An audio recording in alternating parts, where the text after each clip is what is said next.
Molite kaj? Ja, nekateri niso verni, eni pa so. Molimo, se reka, bi molili za skupno družino sveta, da bo cel svet ena sama družina. Tam ne bo treba imeti tanko pa kanono, kadar bomo ena družina. Ker družine ne rabijo tega, rabijo obleko, hrano pa streho.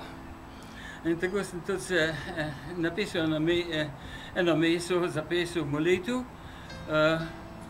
k Bogu, ker on je naš oče, po njemu smo vsi v žlahti, vsi smo v sorodstvu, cel svet. Čeprav nas je 7 billions stories and counting, tako reče na SBS. No, in vsi smo ena družina. In sem prosil Boga, da naj molimo Oče naš, ki si v nebesih, posvečeno bodi Tvoje ime, pridi k nam Tvoje kraljestvo, zgodi se Tvoja volja, kakor v nebesih, tako na zemlji.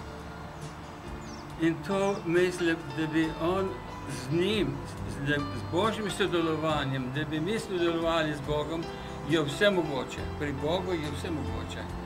In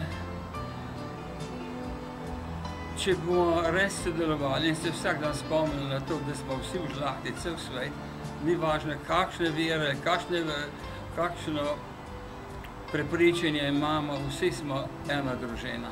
Če se na to zmislimo, potem bomo šli en dan, kadar nas bo Bog uslišal, da bomo vsi ena družina, na pikniku sred Afrike, sred Kitajske, sred Evrope, v Slovenijo, v Ameriko, Avstralijo, in bomo vsi ena družina, pa če razumemo enega drugega jezika ali pa ne.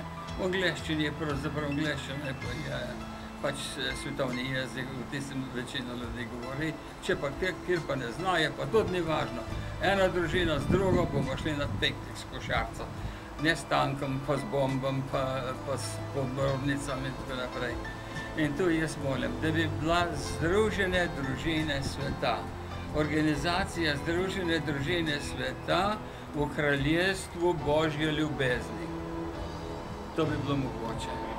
In to sem napisal v angleščini in poslal v Vatikan papežu in sem dobil odgovor iz Vatikana, da bojo podprli naše molitve in da naj vzdržimo pri tej ideji. Papež podpre naše molitve, tako je bilo rečeno od nuncija, ki je ambasador za Vatikan za Avstralijo, Gallagher. Nuncij Paul Gallagher, imam od njega pismo.